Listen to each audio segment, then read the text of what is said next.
Happy Frequency and Flow Friday. This space is devoted to helping you raise your frequency so you can live in optimal flow. And I'm so happy that you are here at the almost time of the full moon in Capricorn number 2. What I am finding is that no matter what, even though there's been some things that have been going on lately, it's been a little bit rubbing up against, it's been a little cringy at times, but the gifts are coming. Even if you don't see them, please welcome them with an open heart.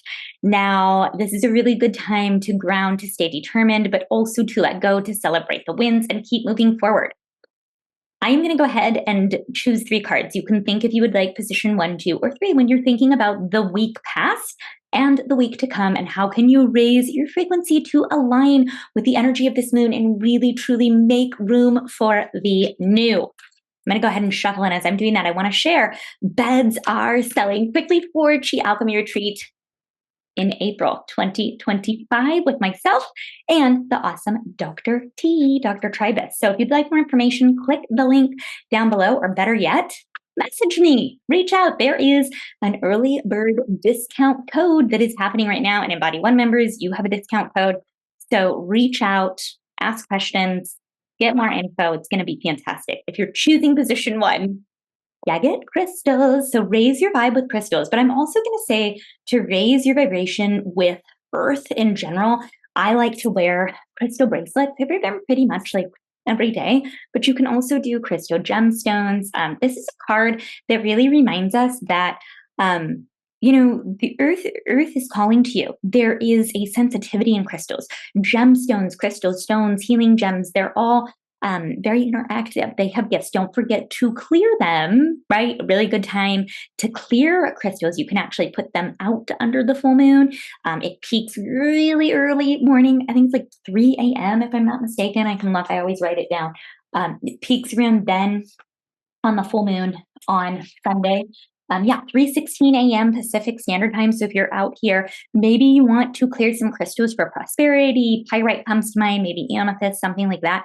But work with crystals, raise your frequency by bringing crystals in, clearing your crystals, wearing crystals, and also set an intention with crystals. I don't have any here, but the crystals for feng shui that are faceted balls, putting those up in my house.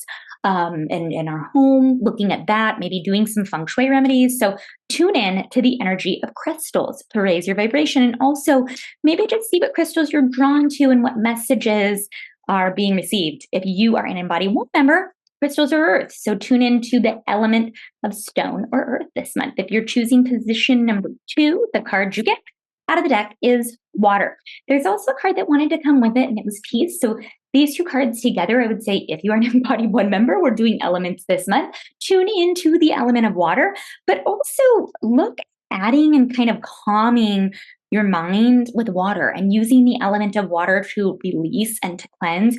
Water is it's a very exploratory element. It reminds us to balance, to stay in flow, to purify, and it's a really, really good moon to do that. I'm sharing 3 ways this week to work with the Capricorn full moon.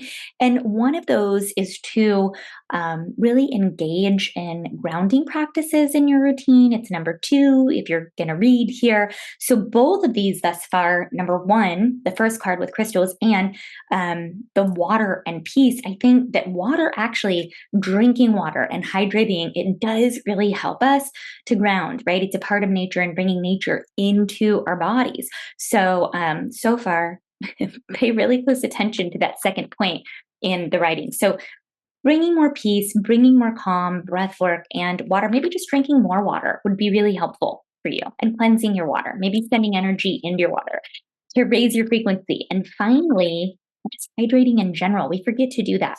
Number 3 is clearing your space. This is a really awesome thing to do at this full moon in Cap. We're also wrapping up Cancer season. So I know for me, this is another thing that I shared in the writings. It's a good time to just set clear goals for the coming months. And one of the things that I always like to do before I do that is to clear my space and to make room for the new. It's a really good moon to do that.